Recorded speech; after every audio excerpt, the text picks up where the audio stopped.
After more than 40 years, Glenn Close finally breaks her silence, revealing what truly happened that night with Robert Redford and the truth behind their date.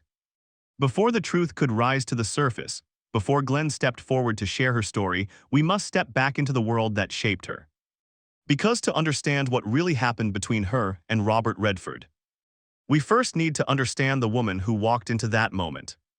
Glenn Close's early life was not the kind that breeds instant confidence.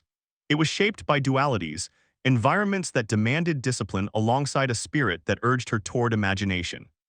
She grew up between the order of her family's expectations and the wild, shadowy terrain of the inner world she kept guarded. These two forces weren't enemies, but they weren't companions either. They lived side by side, creating the quiet tension that would later define her craft. Her childhood was threaded with movement, new places, new rules, new rhythms. Each transition required adaptation. Each shift forced her to pay attention not just to the spoken words but to the unspoken ones. This is where the seeds of her talent sprouted.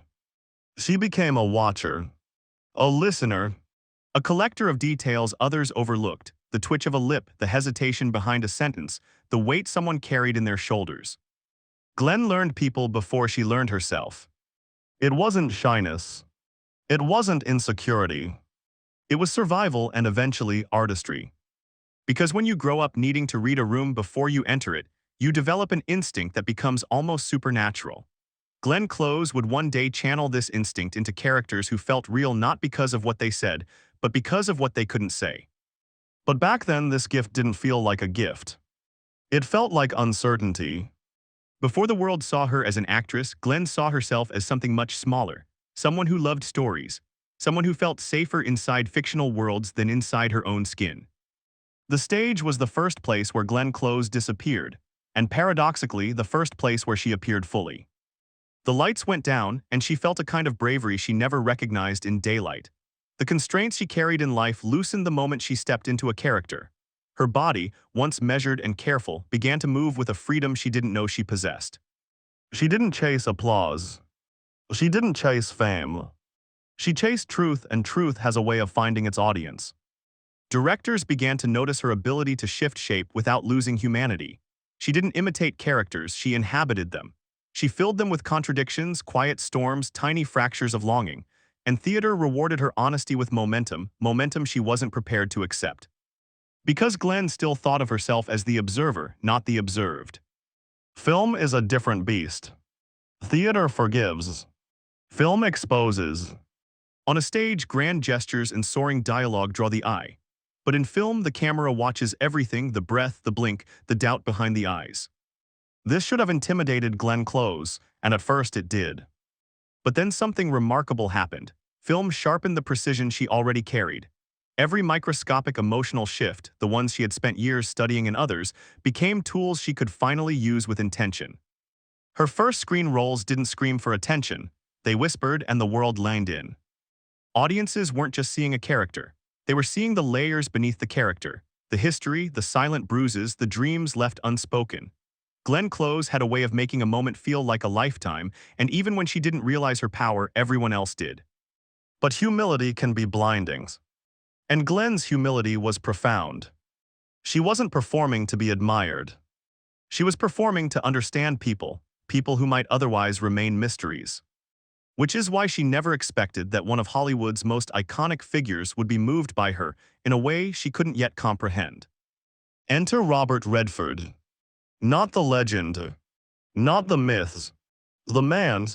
By the time Glenn met him, Redford was already a figure who carried the weight of American cinema on his shoulders. He had seen talent. He had worked with icons. He had been the face of artistic movements, political shifts, and cinematic revolutions. But what he saw in Glenn Close was something different, something rare. He wasn't struck by her beauty, though she possessed a quiet, luminous presence. He wasn't struck by fame because she didn't have it yet. What drew Redford in was her honesty, the raw, unpolished truth that radiated from her without her even noticing.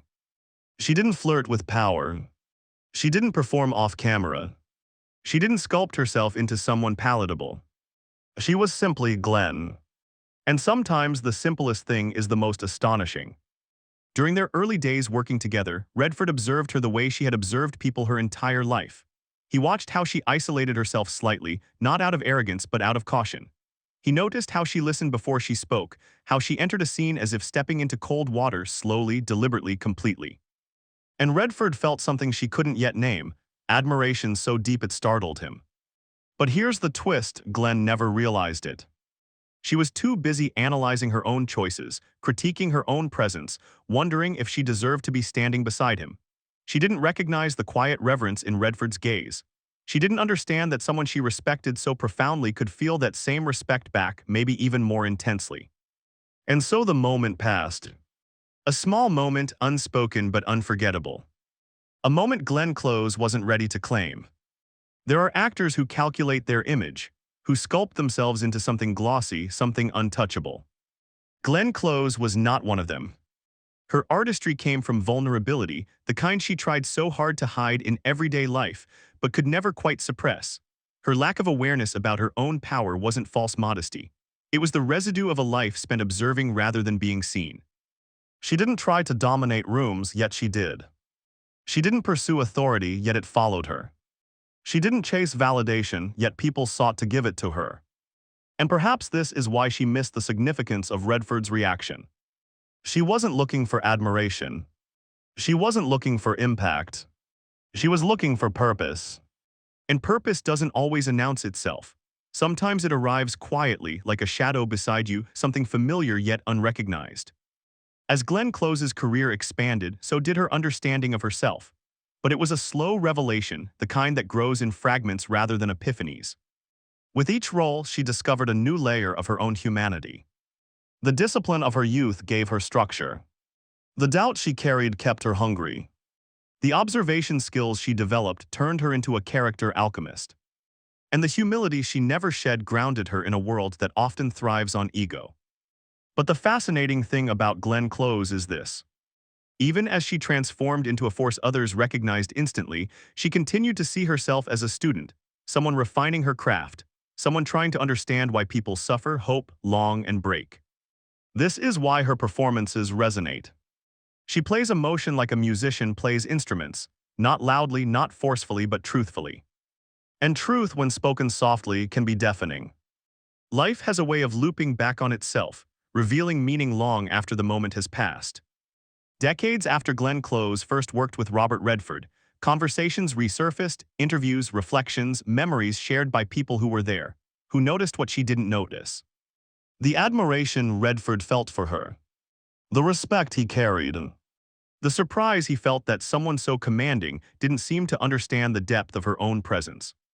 And Glenn, hearing these things years later, reacted not with pride but with quiet astonishment. Because humility doesn't age out, it evolves. She finally understood something she wasn't ready to understand in her youth. Power isn't always loud. It doesn't always arrive wrapped in confidence. Sometimes power looks like a young woman trying to figure out where she belongs, unaware that everyone around her already sees her brilliance. Glenn Close's journey is not a tale of overnight stardom or ego-driven ambition. It is the story of someone who grew into herself slowly, through observation, discipline, and silent courage. It is the story of a woman who didn't realize her impact, didn't see the admiration she inspired, didn't know she was walking into history. And maybe that's what makes her so extraordinary. Because true greatness often arrives disguised as self-doubt. True power often emerges from people who are too focused on the work to worry about the spotlight. And sometimes, the most influential people are the ones who don't recognize their influence until years, even decades later. And yet, to see why that moment mattered. Why one dinner could change the story she believed about herself. We have to look at the man sitting across the table that night. A legend who rarely revealed interest unless he truly meant it. Robert Redford was never the kind of celebrity who needed volume to be heard. He didn't rely on theatrics, didn't chase the spotlight, didn't treat charisma as a currency. He was the rare figure whose influence came from presence, not performance. His quietness wasn't shyness. It was discipline, a deliberate distillation of self.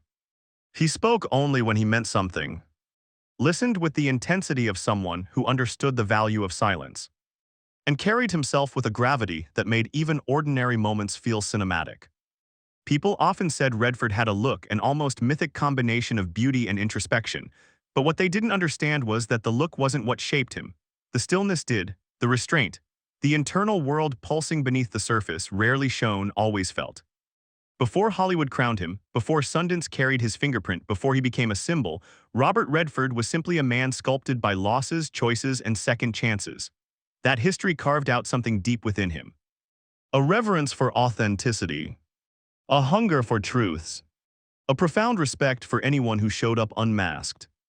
Which is why Glenn Close struck him the way she did. To understand why Glenn mattered to Redford, one must understand the layers that shaped him long before the natural brought their worlds together. In his youth, Redford ran not from anything but toward possibility. Baseball, track, physical expression, they gave his restless energy a direction. But beneath the drive and discipline lay a fragility he rarely discussed, the fear of wasted potential. After early heartbreak derailed his path, Redford drifted, not aimlessly but searchingly. Europe taught him humility, art schools taught him focus, life taught him resilience. He learned how to live with less and feel more. He learned to observe, much like Glenn would decades later. Hollywood didn't arrive as a dream, it arrived as a surprise. Redford approached acting like a craft, not a performance. He sculpted his characters the way he once sculpted sketches, with lines, shadows, contours, omissions. Loss followed him into adulthood, quiet but permanent. It deepened him, softened him, sharpened him. He lived with the awareness that joy and pain often coexist, and that grief, if unexpressed, becomes gravity. He didn't just create a festival. He created space for artists, for misfits, for voices that didn't yet know their volume. He nurtured authenticity wherever he found it. Which brings the story back to Glenn Close. Because Redford recognized authenticity in her immediately, not the kind that performs honesty, but the kind that emanates truth without noticing. By the time Glenn walked onto Redford's set, she had no idea she was entering a world that had been waiting for someone like her. She carried discipline from her upbringing, emotional transparency from theater, and a quiet uncertainty she mistook for weakness. But Redford saw the opposite. Where she saw restraint, he saw intentionality. Where she saw caution, he saw depth. Where she saw not enough, he saw rare abundance. Glenn wasn't polished. She wasn't rehearsed off camera. She didn't use charm strategically. And that alone fascinated him. She arrived with her sleeves rolled up, ready to work, ready to serve the story, ready to disappear into a character without demanding attention. In a world full of noise, she was a signal, unmistakable and clear. It didn't take long for Redford to notice her instincts. The micro-expressions, the emotional shifts, the intelligence behind every breath. Chemistry between actors is often fabricated, carefully engineered through technique and repetition. But theirs was. It was the quiet kind, the kind that grows in the spaces between words, the pauses, the unspoken respect. It wasn't flirtation. It wasn't calculated. It was something rarer, artistic recognition. On set, their energy was subtle. So subtle some missed it entirely, but not the people who were paying attention. Redford was a man accustomed to being observed. Glenn was a woman accustomed to observing others. This created a tension neither intended. He watched her watching the world. She felt seen in a way she wasn't used to. It was not romantic. It was not even overtly personal. It was something deeper, something that felt like two minds aligning without ever touching. They shared silences comfortably. They shared scenes effortlessly. They shared an understanding that didn't need articulation. Colleagues said you could feel the charge between them, not flashy, not loud, but gravitational. And Redford, a man who rarely let admiration show, found himself studying her with a curiosity he couldn't dismiss. He didn't make it known. He didn't disrupt the set. He simply observed the way artists observe things that matter. And then came the night he made his move. It wasn't a romantic advance. It wasn't a confession of longing. It wasn't even intentional in the traditional sense. But it was a move. A decisive one. It was late, the studio was closed for the day. The energy of the shoot lingered in the air, that mixture of exhaustion, adrenaline, and creative residue artists know intimately. Glenn was gathering her things, her mind still half inside her character, when she noticed movement in the doorway. Redford. Not the director, not the producer, not the icon, just the man standing there with a question in his eyes. He asked if she had a moment. She said yes, assuming it was about tomorrow's scene. But he didn't talk about blocking or dialogue. He didn't discuss character arcs or technical adjustments. Instead, Redford spoke with rare vulnerability, the kind he usually reserved for the privacy of a sketchbook or the loneliness of mountain air. He told her what he saw, not as a director, not as a co-star, as a fellow human being and artist. He told her that her presence was changing the film in ways she couldn't perceive, that she carried emotional truth so naturally it disarmed him, that her humility was both beautiful and blinding because she didn't seem to understand her own power. Glenn froze not from discomfort but from disbelief. No one had ever said it this plainly, this sincerely, without agenda or expectation. Redford continued, choosing his words carefully as he always did. He told her she had a rare ability, the power to open emotional doors silently without force. That audiences would feel her before they understood her. That she was the kind of actress who deepened everyone around her. And then came the actual move, the moment that changed everything. Redford told Glenn that he wanted to adjust a pivotal scene, not because she needed correction, but because he wanted the camera to honor her the way he saw her. He wanted her closer to the light. He wanted the frame to breathe with her stillness. He wanted to capture the quiet strength she kept trying to hide.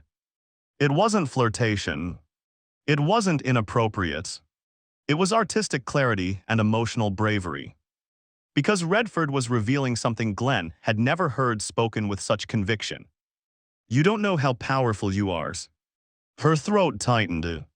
Not from emotion alone, but from recognition. For the first time, someone she admired mirrored back to her a truth she had never been able to acknowledge. This was the night he made his move, not toward her but toward truth. Toward seeing her.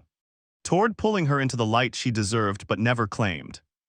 The next day on set, something subtle had changed. Not between them, but around them. The crew didn't know what had happened, but they felt it, the alignment of two artists now communicating on a deeper frequency. The scenes had more weight, the pauses more tension, the story more soul. Redford didn't treat Glenn differently. He simply treated her deliberately. He watched her with renewed attention. He framed shots to honor her emotional integrity. He engaged her like a collaborator, not a newcomer. And Glenn, though still humble, carried herself with slightly more certainty, as if something had clicked into place. Not ego, not pride, just awareness. She had been seen by someone who didn't misread her gentleness as hesitation, someone who understood the steel under her softness. And even though they never spoke about that conversation again, it echoed through every scene they filmed. Looking back decades later, Glenn Close would recall Redford's influence with gratitude and disbelief. Not because he boosted her career. Not because he offered validation. But because he articulated her truth before she had the courage to embrace it. Redford didn't mentor her. He didn't mold her. He simply revealed her to herself. That was his move. A move of respect, not romance. A move of intention, not impulse. A move grounded in admiration for authenticity, the thing he valued most. Redford understood something about human potential. When you recognize power in someone who doesn't see it, naming it becomes an act of generosity. He offered Glenn a mirror not to glorify her but to orient her. And in art, orientation can change everything. 4 decades later, the world still talks about their chemistry in the natural. Not because it was fiery, but because it was grounded, real, textured, alive with unspoken history. Audiences felt something authentic between them, something that transcended the screen. And even though the world romanticized it, the truth was far more interesting. It was the meeting of two souls who understood silence. Two observers who finally saw each other. Two artists who didn't need spectacle to make an impact. Their connection became legendary not because of what happened, but because of what almost happened, the emotional truth that hovered just outside the frame. And maybe that's why the story still resonates. Not every powerful connection becomes romance. Not every moment of tension turns into love. Sometimes the most influential relationships remain undefined, suspended in the amber of possibility. What mattered was the shift. The recognition. The night he made his move not toward Glenn Close, but toward honoring the rare power she carried quietly, involuntarily, magnificently. But that night, it should have been obvious. The restaurant he chose wasn't casual. It wasn't neutral. It was intimate, intentional, lit in a way that turned simple conversations into quiet confessions. Redford had invited her, alone, not as a director, not as a co-star, but as a man genuinely curious about the woman behind the camera lens. He looked at her with focus, with warmth, with a kind of unspoken curiosity that asked questions he never actually voiced. But Glenn, brilliant, talented, luminous Glenn, walked into that restaurant unaware she was stepping into a moment that could have rewritten both their lives. She listened, she laughed, she opened her heart just enough. Yet she never realized she was being seen in an entirely different way. Decades later, she'd call herself clueless. But the truth runs deeper than innocence. Back then, she simply couldn't imagine that someone like Robert Redford might choose her. That belief, that blind spot, is what turned a possible love story into a memory she wouldn't fully understand until she was 78 years old. So when Glenn Close finally broke her silence, her words carried both humor and the sting of hindsight. I didn't realize it was a date. Not because she ignored him. Not because he wasn't clear. But because she did not yet trust her own worth. It wasn't just a confession. It was a window into the younger woman she once was. A woman too unsure, too modest, too unaware of her own magnetism to recognize that Robert Redford had, in his quiet, unmistakable way, asked her out. Only time could make her brave enough to say it. Only age could give her the distance to finally understand what happened that night.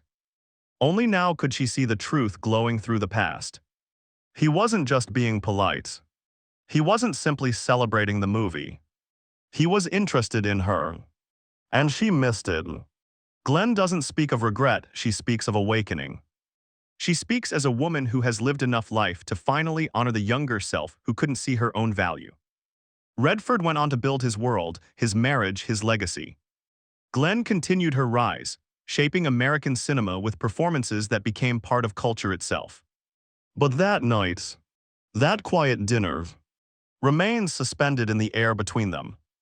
A reminder of timing, of innocence, of the mysterious intersections of fate. And now, after more than 40 years, Glenn Close has allowed the world to see it for what it truly was. A moment of tenderness. A moment of intention. A moment she only understood once she learned how to see herself clearly.